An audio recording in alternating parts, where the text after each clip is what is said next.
சரி சார். அடுத்ததாக நீங்க இன்னொரு கேள்வி கேட்டீங்க, என்ன அப்படின்னா இது தலைமுடி உதிர்தலை தவிர்க்குமா, இளநரையை தவிர்க்குமா? உண்மைதான் சார்.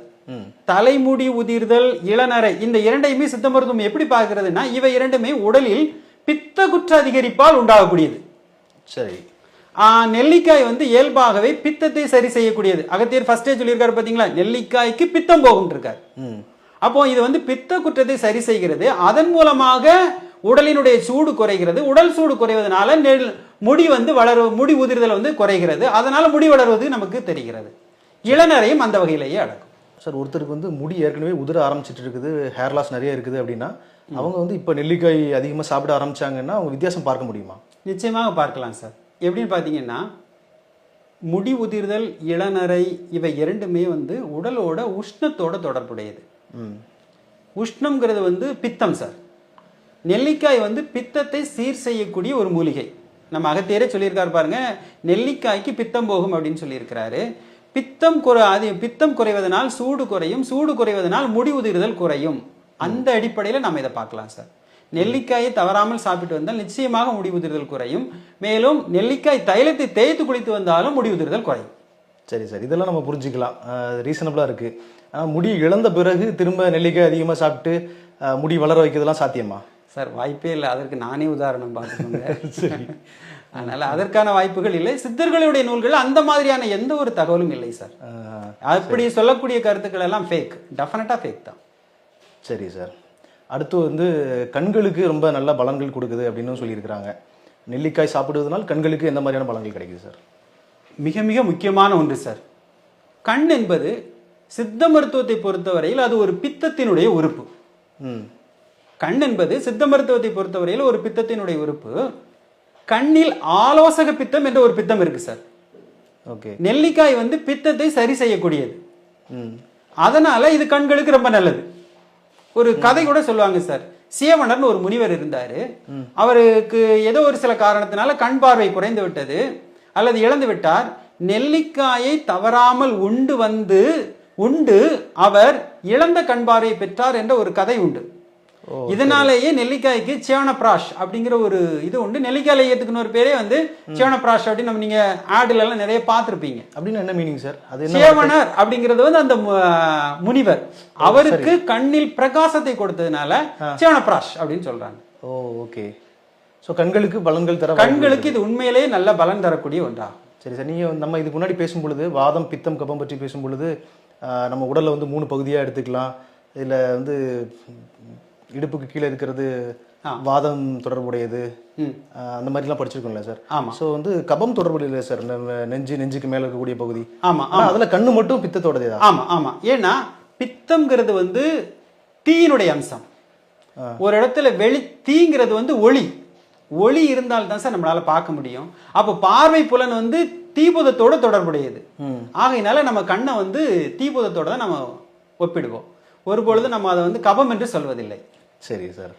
சார், அடுத்து வந்து மக்கள் வந்து கல்லீரலை பாதுகாக்கிறதுக்கு, கல்லீரல் சம்பந்தப்பட்ட பிரச்சனைகளை தீர்க்கிறதுக்கு நெல்லிக்காய் உதவுது அப்படின்னும் சொல்லியிருக்கிறாங்க. ஆமா சார். உண்மையா சார்? உண்மைதான் சார். கல்லீரலும் ஒரு வகையான பித்த உறுப்பு சார். கல்லீரல் ஒரு வகையான பித்த உறுப்பு. கல்லீரல் இருந்து தான் நமக்கு வந்து பித்த நீரே சுரக்குது. ஓகே. ஆகையினால் அதை நாம வந்து ஒரு பித்த உறுப்பா தான் நம்ம கன்சிடர் பண்ணுவோம்.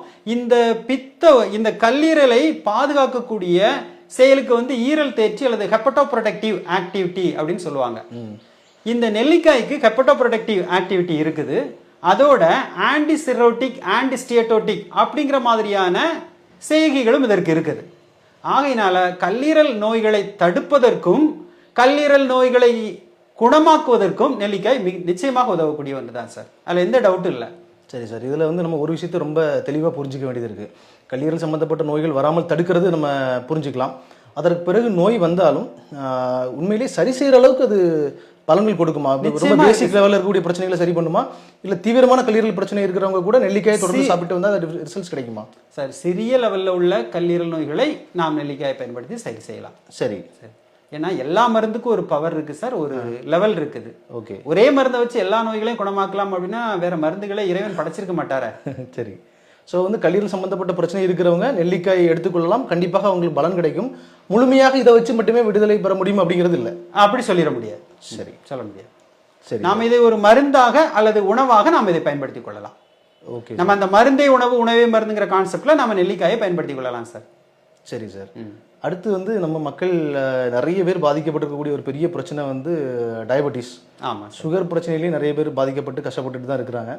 ஆனால் இந்த நெல்லிக்காய் சாப்பிட்றது வந்து டயபெட்டிஸில் சுகர் லெவலை வந்து கண்ட்ரோல் பண்ணுறதுக்கு உதவி செய்யுது அப்படின்னு சில ரிசர்ச்சர்ஸ் சில ரிசல்ட்ஸ் அந்த மாதிரி படித்தேன் நான். ஆமாம் சார். அது உண்மையா சார்? நம்ம அனுபவத்தில் அதெல்லாம் பார்க்க முடியுதா?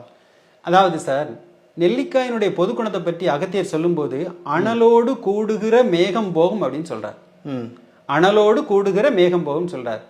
அதாவது என்ன அர்த்தம்னா, அனலோடு கூடிய மேக நோகம் குணமாகும் என்பதாகும். மேகம் அப்படின்னு சித்த மருத்துவ நூல்களில் சொல்லப்படக்கூடிய நோய்க்கு நாம இன்னைக்கு வச்சிருக்கிற பேர் தான் சார் டயபெட்டிஸ். சரி. அதனால மேகம் போகும்னு அகத்தியரே சொல்லிட்டார். நிச்சயமா அப்போ அதுக்கு வந்து ஆன்டி டயபெட்டிக் செய்கை நிச்சயமா உண்டு, அதில் எந்த மாற்றமும் இல்லை. இப்போ நவீன ரிசர்ச்சர்ஸும் என்ன சொல்றாங்கன்னா, இது ஹேஸ் ஆன்டி டயபெட்டிக் ஆக்ஷன் அப்படிங்கிறத தெளிவாகவே பதிவு செஞ்சிருக்கிறாங்க. ஆனால் இது என்னுடைய ஒரு சிறு கருத்து என்னன்னா, தனியாக நெல்லிக்காயை மட்டும் சாப்பிட்டு சுகரை கண்ட்ரோல் செய்ய இயலாது. சரி. இது வந்து ஒரு சப்போர்ட்டிவ், ஒரு சப்ளிமெண்டரி மெடிசனாக நாம் இதனை பயன்படுத்திக் கொள்ளலாம். வேறு சித்த மருந்துகள் டயபெட்டிஸ் எடுத்துக்கொண்டு இதனை நாம் வந்து எடுத்துக்கலாம். Okay sir. சார், இது தவிர வந்து இன்னும் வந்து மூளைக்கு நல்லது, ஞாபக சக்தியை அதிகப்படுத்துறதுக்கு நெல்லிக்காய் உதவி செய்யுது அப்படின்லாம் சொல்கிறாங்க. நிஜமாவே அந்த மாதிரி பலன்கள் இருக்கா? அதாவது சார், இதற்கு இந்த ரேட்ஸில், அதாவது எலிகளில் செய்யப்பட்ட ஆய்வுகளின் அடிப்படையில் இதற்கு மூளையினுடைய செயல்திறனை அதிகமாக்கக்கூடிய செயல் இருப்பதாக நிரூபிக்கப்பட்டுள்ளது. சார், பொதுவாகவே வந்து நெல்லிக்காய்க்கு ஒரு வேறு திரிதோஷ பாணியம் அப்படின்னு சொல்லுவாங்க. அதாவது இது 3 குற்றங்களையும் சமமாக்கக்கூடியது. நம்ம உடம்புல மொத்தத்திலே 3 குற்றம் தான் இருக்குது: வாதம், பித்தம், கபம். 3 குற்றங்களையும் சமப்படுத்தக்கூடிய மூலிகைகள் யாவும் நம்ம உடம்புல இருக்கக்கூடிய எல்லா நோய்களையும் போக்கும். ஏன்னா நம்ம உடம்பே வந்து 3 குற்றங்களால் ஆனது. அந்த அடிப்படையில் பார்த்தால் நிச்சயமாக இதற்கு அந்த செய்கை இருக்கும். எந்த நோய் வந்தாலும் இந்த 3 குற்றங்கள் தொடர்புடையதான். இந்த ஏதாவது ஒன்று அதிகமாக இருக்கும், குறைவாக இருக்கும், குறைவாக இருக்கும். ஆமாம். சரி சார். அந்த வகையில் வந்து ஞாபக சக்தி அதிகரிக்கிறதுக்கு, பிரெயின் சம்பந்தப்பட்ட பிரச்சனைகளை தீர்க்கிறதுக்கும் உதவி செய்ய இதனை உதவி செய்யும். சரி சார். அடுத்து இன்னும் ஒரு மிகப்பெரிய உறுப்பு, முக்கியமான உறுப்பு வந்து ஹார்ட். ஹார்ட்டுக்கும் வந்து இது நிறைய நல்லது செய்யுது அப்படின்னு சொல்றாங்க. இதய பிரச்சனை ஏற்கனவே இருக்கக்கூடிய மக்கள் நெல்லிக்காய் பயன்படுத்தலாமா? பயன்படுத்தலாம் சார்.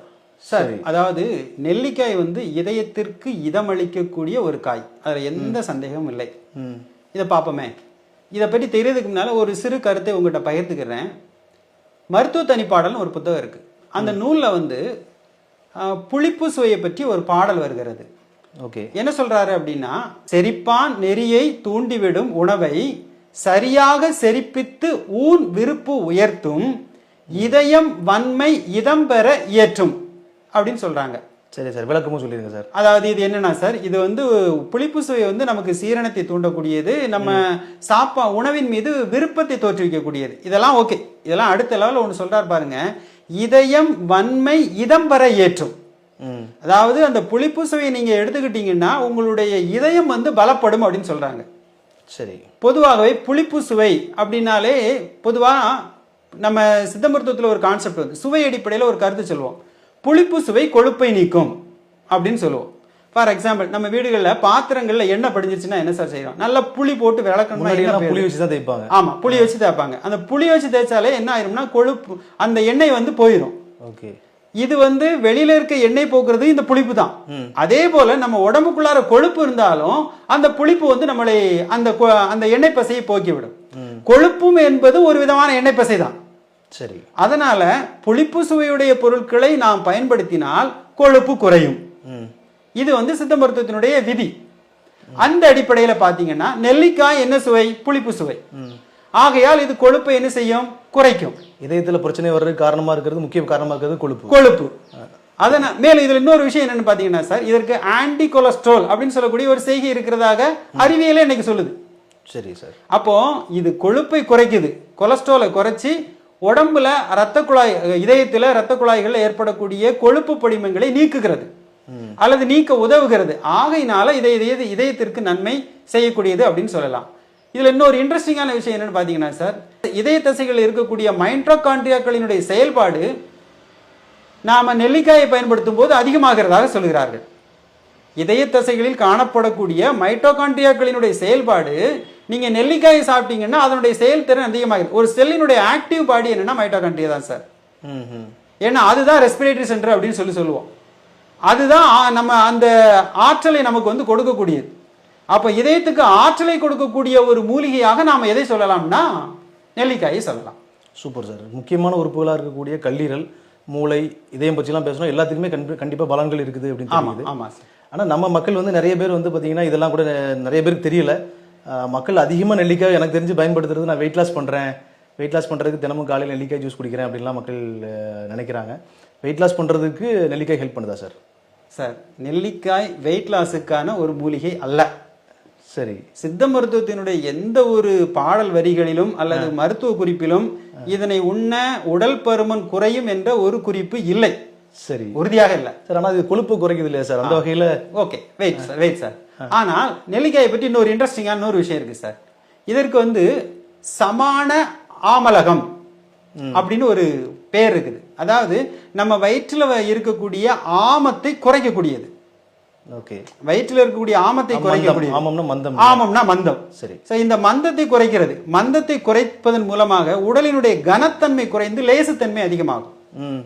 அப்ப அந்த அடிப்படையில பார்த்தா உடம்பு வந்து ஒரு லேசத்துவம் நம்ம உடம்புக்கு கிடைக்கும். ஆகையினால வெயிட் குறைஞ்சது போன்ற ஒரு தோற்றத்தை கொடுக்கும். ஆனா இதை மட்டும் குடிச்சு நம்ம வெயிட் லாஸ் பண்ணணுங்கிறது சொல்லப்படவில்லை சார்.